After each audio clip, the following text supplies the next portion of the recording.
Жамбыл облыстық көзі көрмейтін және әлсіз көретін азаматтар кітапханасы ұйымдастырған «Қауіпсіздікті сақтайық» жобасы аясында «Өрт тілсіз жау» атты Тараз қалалық нөмірі 4-ші өрт сөндіру бөлімінің мамандарының қатысуымен мүмкіндігі шектеулі жандарға түсіндіру сабағы өтті.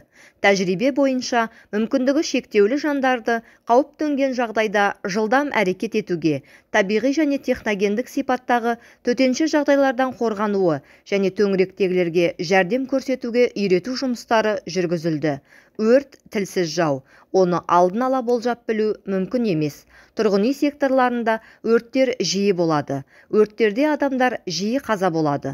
Сондай өрт болып қалған жағдайда үйден жүгіріп шығу әрекеті зардапқа әкеліп соқтырады. Күнделікті өмірде өрттен жарақат алған, қаза болғандарды естіп алаңдайтынымыз рас. Сондықтан мүмкіндігі шектеулі жандарды өрт кезіндегі жасайтын іс-әрекеттерін түсіндіру мен Тараз қаласының Ақкөзиев көшесіндегі тұратын 1-ші топ көз мүгедегі Абишева Нышанкүл Рахманқұлқызының пәтерінде Тараз қалалық нөмірі 4-ші өрт сөндіру бөлімі зағип жандардың пәтерде болған төтенше жағдайдан шығуына арнайы тәжірибе жасады. Алдағы уақытта зағип жандардың төтенше жағдайлардан қорғануы, яғни жер сілкінісі кенеттен пайда болғанда не істеу керек?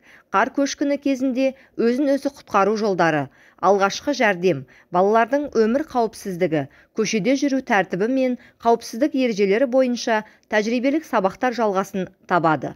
Зағип жандардың қауіпсіздік жағдайларынан хабардар болуларына мүмкіндіктер жасалады.